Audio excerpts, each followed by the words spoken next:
Did you know that the most powerful speech against hatred in movie history was written by a man who had never spoken a single word in any of his previous films? Charlie Chaplin had made the whole world laugh without using his voice for over 20 years.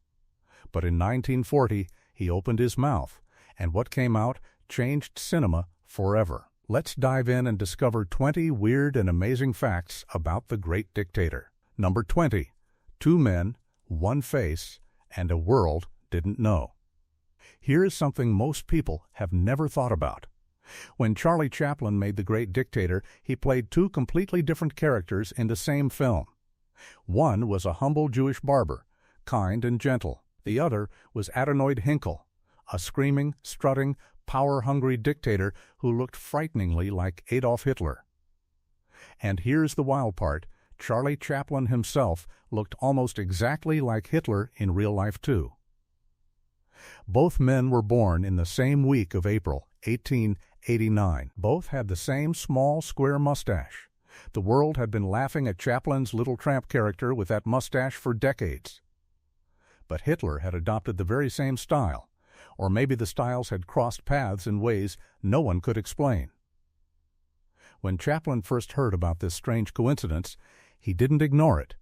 He leaned into it. He thought, if people already see the resemblance, why not use it as a weapon?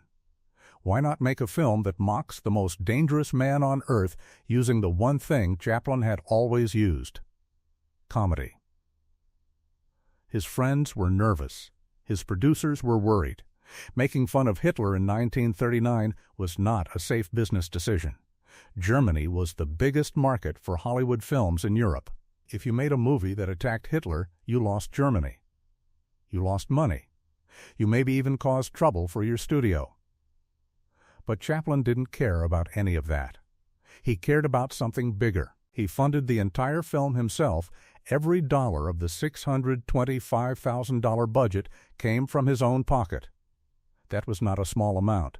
That was his own personal savings, his own risk, his own bet on the future. He was telling the world, I believe this story is worth everything I have. And that courage, that stubborn, beautiful courage, is what made the film even before a single camera rolled. What looked like a simple casting choice was actually one of the bravest decisions in Hollywood history. Number 19. Hitler watched it, and he watched it twice. This fact sounds like something from a spy novel, but it is completely true. Adolf Hitler somehow obtained a copy of The Great Dictator. He watched it in private. Then, and this is the part that makes your jaw drop, he watched it again. No one around him reported what he said. No one recorded his reaction. The room was silent about it. But the fact that he watched it twice tells its own story. Was he angry? Was he secretly amused? Was he disturbed by seeing himself mocked so perfectly? No one alive today can say for certain. Chaplin himself heard the rumor and later said he would have given anything to know what Hitler thought while watching. It is one of history's great unanswered questions. One dictator watching a comedian tear him apart, alone in a dark room. Twice, what Hitler felt in that room, no camera captured, but the silence speaks louder than any answer. Number 18. The speech that wasn't in the script. The final scene of The Great Dictator is one of the most famous speeches in cinema history. It lasts nearly 5 minutes. It is passionate and emotional and deeply human. Charlie Chaplin, playing the barber who has been mistaken for the dictator, stands at a microphone and speaks directly to the world, begging for kindness, for peace, for the end of hatred. But here is something remarkable about that speech. It was not part of the original screenplay. When Chaplin first wrote the film, he had a different ending in mind. The speech came to him later, slowly, painfully, word by word, as the real world outside kept getting darker. As Hitler kept marching, as Jewish families kept suffering, as the news kept getting worse. Chaplin rewrote that ending again and again. He agonized over every sentence. He wanted it to be honest, not political. He wanted it to feel like a human being begging another human being to be better. When audiences finally heard it in 1940, many of them cried. Some sat in complete silence when the film ended. A few wrote letters to Chaplin saying the speech had changed something inside them. Words that weren't planned ended up becoming the most remembered part of the entire film. Number 17. The film that almost never got made. Let's go back to the beginning, to the moment Chaplin first had the idea. It was around 1937. Chaplin was watching newsreels. He saw Hitler speaking at rallies, arms waving, mustache twitching, the crowd screaming, and Chaplin noticed something that made him uncomfortable and curious at the same time. Hitler's body language when he spoke looked almost like pantomime. It looked like silent film acting, exaggerated, dramatic, theatrical. Chaplin thought, "This man is performing. He is putting on a show, and I know how to make fun of a show." But turning that idea into an actual film took 2 years of fighting. The British government quietly asked Chaplin not to make it. They were nervous about angering Germany while trying to keep peace. American film studios refused to touch it. The Motion Picture Producers and Distributors of America, a powerful Hollywood organization, warned Chaplin the film could cause international problems. Even some of Chaplin's own friends told him to wait, to be careful, to think about it more.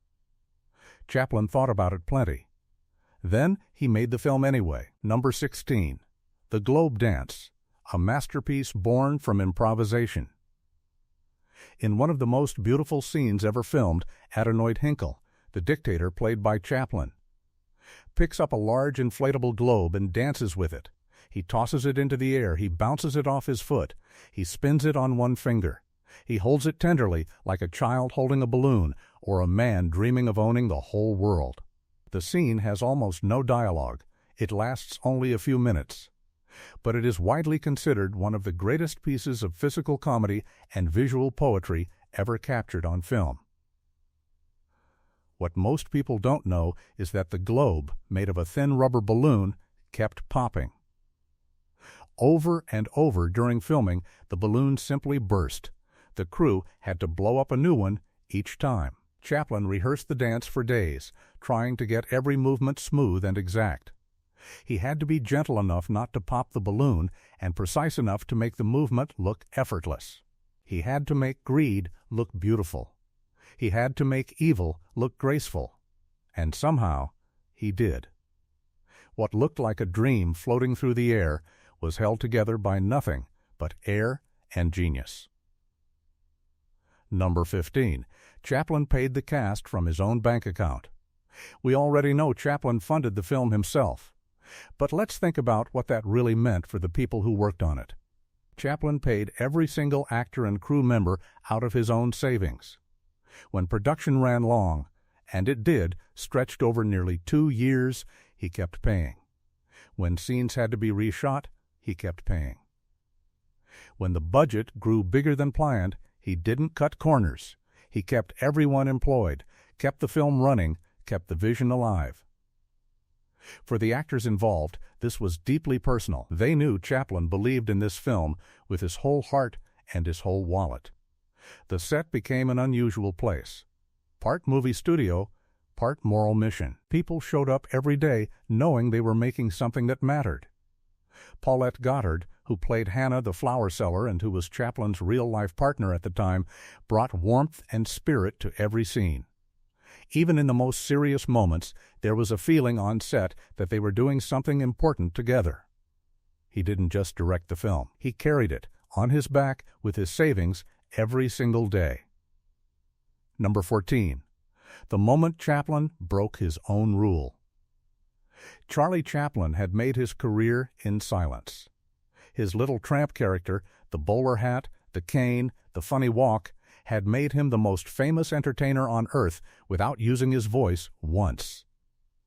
When sound films arrived in the late 1920s, Chaplin resisted. He made City Lights in 1931 and Modern Times in 1936, both silent films in an age when everyone else had switched to sound. He was not afraid of technology. He was protective of something. He felt the little tramp belonged to silence. That words would make him smaller, not bigger. But the great dictator demanded voice. The dictator character needed to rant and scream in a fake German-sounding language. The barber needed to speak from the heart. So Chaplin made the leap. He used his voice for the first time in a feature film at age 51, and audiences who had only heard him in records or interviews suddenly realized Charlie Chaplin had a warm, slightly British, deeply intelligent voice that matched everything they had imagined. He had been silent for decades. When he finally spoke, it was worth every year of waiting. Number 13. The fake language that fooled real ears. When Adolf Hitler speaks in the film, he speaks in a language that sounds a little bit like German, but isn't German at all. Chaplin invented a fake language he called Tomanian. It was a combination of real German sounds, Yiddish rhythms, and completely made-up syllables. Chaplin rehearsed this fake language carefully so it would sound convincing to people who didn't actually speak German while being meaningless to anyone who did. It was comedic by design. The dictator was screaming powerful-sounding nonsense, which was exactly the point. What makes this even more remarkable is that Chaplin performed these fake speeches with genuine physical energy. He screamed. He pounded the podium. He swung his arms. He stomped. He acted as if every fake word meant something real and terrifying. Audiences laughed, but they also felt a chill, because the performance looked so much like the real thing. The words meant nothing. The rage looked completely real. Number 12. The film was banned in several countries. The Great Dictator was not welcomed everywhere. It was officially banned in several nations. Germany banned it immediately, obviously. Spain banned it too, under Francisco Franco's government. In many other countries that were either neutral or allied with Germany, the film was either censored or kept out of theaters. Even in some parts of the United States, there were protests. Certain groups claimed the film was dragging America into a European war that wasn't America's business. Some theater owners in the American South refused to screen it. Chaplin received threatening letters. There were accusations that he was a communist, a troublemaker, a man using entertainment for political purposes. None of this was entirely new for Chaplin. He had always attracted controversy. But the scale of opposition to this film was different. It was global. It was organized. And it didn't stop the film from being one of the highest-grossing movies of 1940. They tried to silence the film. Audiences kept finding ways to see it anyway. Number 11. The production took nearly 2 years. Most films in the 1930s and 1940s were made quickly, sometimes in a matter of weeks. Chaplin worked differently. He was famously perfectionist. He would reshoot a scene dozens of times until it felt exactly right. The Great Dictator began principal photography in September 1939, just days after World War II officially began when Germany invaded Poland. The film wrapped in March 1940. Then came months of editing. Chaplin cut and recut the film, agonizing over pacing, over tone, over which jokes landed and which felt wrong given the darkening news from Europe. By the time the film was released in October 1940, France had fallen to Germany. The Battle of Britain was happening in real time. The world Chaplin had started filming in had changed completely. The comedy that once felt daring now felt almost urgent, like a message in a bottle thrown into a sea of fire. He had started making a satire. By the time it was finished, the world had turned it into something else entirely. Number 10. Chaplin later said he might not have made it. This is a fact that surprises many people. Years after the film was released, Charlie Chaplin gave interviews in which he expressed doubt about whether he had made the right choice. Not because the film was wrong, not because he regretted mocking Hitler, but because by 1940, the full horror of what the Nazi regime was doing to Jewish people was becoming known. Chaplin said in his autobiography that if he had known about the concentration camps, about the true scale of the genocide, he could not have made the film as a comedy at all. He said the laughter might have felt wrong if the full truth had been visible sooner. He was haunted by this thought. He felt the comedy had been created in a state of partial knowledge, and that the reality had been far, far worse than even his darkest imagination. He said, had he known, he would have done something different. What that something would have been, he never quite said. He used laughter as a weapon. Later, he wondered if the wound had needed something heavier. Number 9. The Jewish barber had no name. Here is a small detail that carries enormous meaning. In the entire film, the Jewish barber, the gentle, sweet, kind character at the center of the story, is never given a name. He is listed in the credits simply as a Jewish barber. This was a deliberate choice by Chaplin. He wanted the character to represent every Jewish person, not one specific man. Every man, every woman, every family, every person who had been pushed around, persecuted, and treated as less than human. By having no name, the barber became universal. He became a symbol that anyone of any background could see themselves in, and that namelessness made the ending even more powerful. When this unnamed, ordinary man stands at the microphone and speaks to the world, it isn't one person speaking. It is every quiet, decent human being who has ever wanted the cruelty to stop. He had no name. That was exactly the point. Number 8. Chaplin was not Jewish, but the rumors never stopped. Throughout his life, Charlie Chaplin was repeatedly rumored to be Jewish. He was not. He was born in London to English parents and raised in poverty. But the rumors followed him for decades, fueled partly by anti-Semites who wanted to use his Jewishness as a reason to dismiss him, and partly by people who simply assumed it. Because of his physical features or his willingness to champion Jewish causes.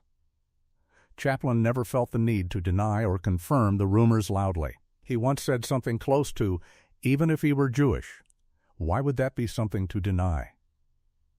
His silence on the question was itself a kind of answer. By making The Great Dictator, by pouring his money and his career into a film defending Jewish people, he made his values perfectly clear regardless of his ancestry. He chose a side. He didn't need a label to do it. What he was born didn't define him. What he chose to do did. Number 7. The set was built to scale for comedy. The production design of The Great Dictator was extraordinary. Chaplin and his team built elaborate sets, the fictional country of Tomania, the dictator's palace, the ghetto streets. With a specific goal in mind, everything had to work for, both comedy and drama at the same time. The dictator's palace was designed to look absurdly grand, ceilings too high, furniture too big, corridors too long, to make the small, strutting Hinkle look even more ridiculous. Meanwhile, the ghetto where the barber lived was built to feel cramped and warm and human. Every visual choice was a statement. The dictator lives in cold, giant spaces that make him look small. The barber lives in a tiny place that feels full of love. You didn't need to understand the dialogue to feel the difference. The sets were telling the story before anyone opened their mouth. What you saw before a single line was spoken was already the whole argument. Number 6. The film's release was delayed because of pressure. Even after the film was finished and ready, Chaplin faced pressure to delay, or to change, the ending. Some advisors in Hollywood felt the final speech was too political. They worried audiences would feel lectured to. They suggested Chaplin cut it, soften it, or replace it with something lighter. A few theater chains threatened not to screen the film if the speech stayed in. Chaplin refused every suggestion. He said the speech was the reason the film existed.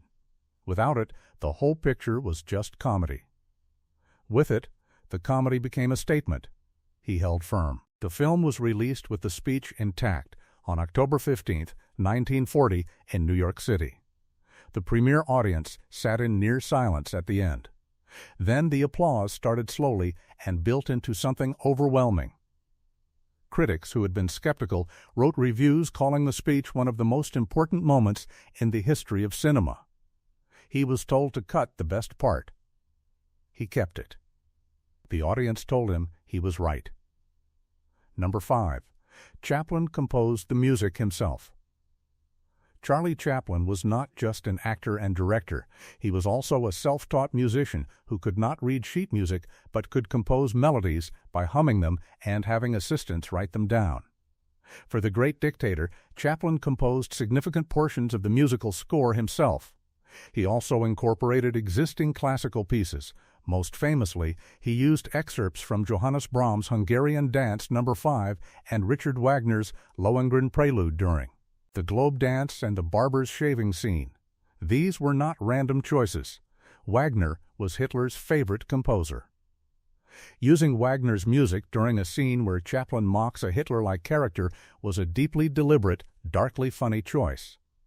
The music the dictator loved most became the soundtrack to his ridicule. He borrowed the villain's favorite song and used it to make the villain look foolish. Number 4. The shaving scene was choreographed like a ballet.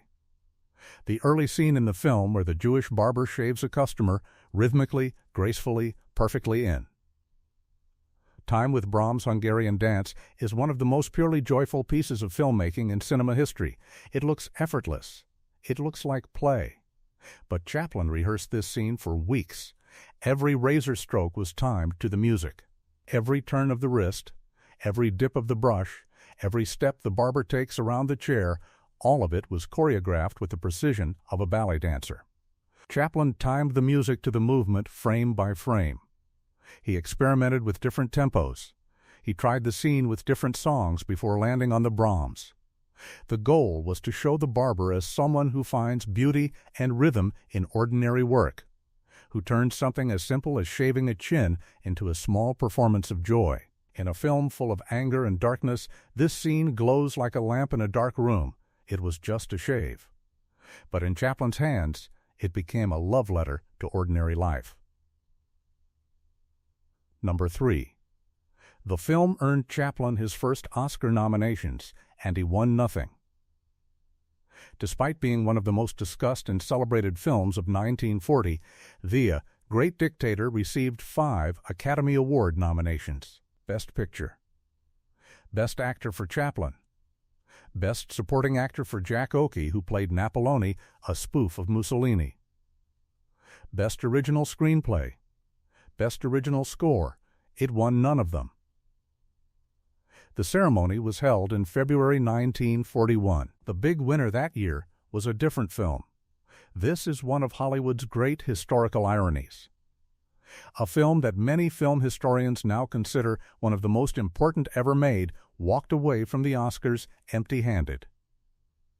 Chaplin, who had been making extraordinary work for decades, had been given an honorary Oscar back in 1929, but he never won a competitive one for his actual. Performances. The Academy, it seemed, didn't quite know how to categorize what Chaplin did. Was it comedy, drama, political art, all three? It was easier, perhaps, to give the statues to something safer. He made one of the bravest films in history. The industry handed the trophy to someone else. Number 2. Chaplin was later punished for making it. The Great Dictator made Charlie Chaplin a target, not just from Nazis and fascists, but eventually from his own country. In the years that followed, the United States government began investigating Chaplin under suspicion of being a communist sympathizer. The FBI, led by J. Edgar Hoover, kept a file on Chaplin that grew to nearly 2,000 pages. Every film he made was scrutinized. Every speech he gave was monitored. Every person he associated with was noted. By 1947, Chaplin was being called before government committees. In 1952, while Chaplin was traveling to England for the premiere of his new film, the United States government revoked his re-entry permit. He was effectively exiled. He could not return to the country where he had lived and worked for 40 years. He settled in Switzerland. He would not set foot in America again for 20 years, and when he finally did, in 1972, it was only to accept an honorary Oscar. He received a 12-minute standing ovation, the longest in Oscar history. He was punished for telling the truth. 20 years later, they finally stood up and admitted they were wrong. Number 1. The speech that spoke to the future. We end where the film ends, with the speech. Chaplin delivers it as the barber, standing at a microphone, speaking to a crowd that believes he is the dictator. He speaks about kindness, about how machines have given human beings abundance, but human beings have lost their humanity, about how we think too much and feel too little. He speaks to soldiers. He speaks to the people who are suffering. He asks them not to give themselves to brutes, to men who despise them and enslave them. He says, "You are not machines. You are not cattle. You are men." The speech runs for 4 minutes and 45 seconds. It was recorded not just once, but multiple times, because Chaplin kept refining every word. He recorded versions where he was quieter, versions where he was louder. He wrote variations that were longer and shorter. He listened back and changed single words. The final version was assembled from multiple recordings. Every pause was intentional. Every breath was considered. When the film was shown to troops during World War II, the speech was sometimes the only part of the film that played. Just the speech. 5 minutes in a dark tent, or a field, or a ship, and soldiers would sit in complete silence and listen to a comedian tell them that the world was worth fighting for. It was written for 1940. It has never stopped being true. Bonus fact, the mirror gag that was older than Hitler. Here is one hidden story that most Great Dictator fans have never heard. At one point in the film, Chaplin uses an old vaudeville comedy trick, the mirror gag, where two people mirror each other's movements so precisely that one appears to be the other's reflection. It is a classic piece of physical comedy, centuries old in its roots. Chaplin had studied and performed versions of this gag in his very early career, but in The Great Dictator, he found a way to use this ancient comedic technique as a political statement. The idea that the dictator and the barber, the powerful and the powerless, could be mistaken for each other was not just a plot device. It was a philosophical argument. It said, "At the level of the body, we are all the same. A tyrant and a barber walk on the same two legs. They wear the same mustache. They breathe the same air. What separates them is not their bodies. It is what they choose to do with their power. One man uses his face to dominate. The other uses his hands to care for people." Chaplin built an entire film on that difference and used a trick as old as theater itself to make the point. An ancient joke, a modern truth. The oldest comedy in the world holding the darkest mirror up to history. The Great Dictator is not just a movie. It is a moment in time when one man decided that comedy could be courage. Charlie Chaplin spent 2 years of his life and every dollar he had to make a film that the world's most powerful government didn't want made. He gave up his silence, the thing that had made him famous to speak. He spoke in a fake language to mock evil. And then he spoke in his own real voice to beg the world to be better. 85 years later, that final speech still plays on screens around the world. Teachers show it in classrooms. Soldiers have carried it in their hearts. People who have never seen the film have heard its words. The little tramp, that gentle, wandering, nameless figure, found his voice at last. And what he said was simple. Be kind. Be human. Don't give your souls to men who don't deserve them. Every movie hides a truth, and this one wore its truth on its sleeve. In every frame, in every note of music, in every beat of a comedian's heart. If you enjoyed these stories, subscribe for more. Every movie hides a truth, and we'll keep uncovering them one story at a time.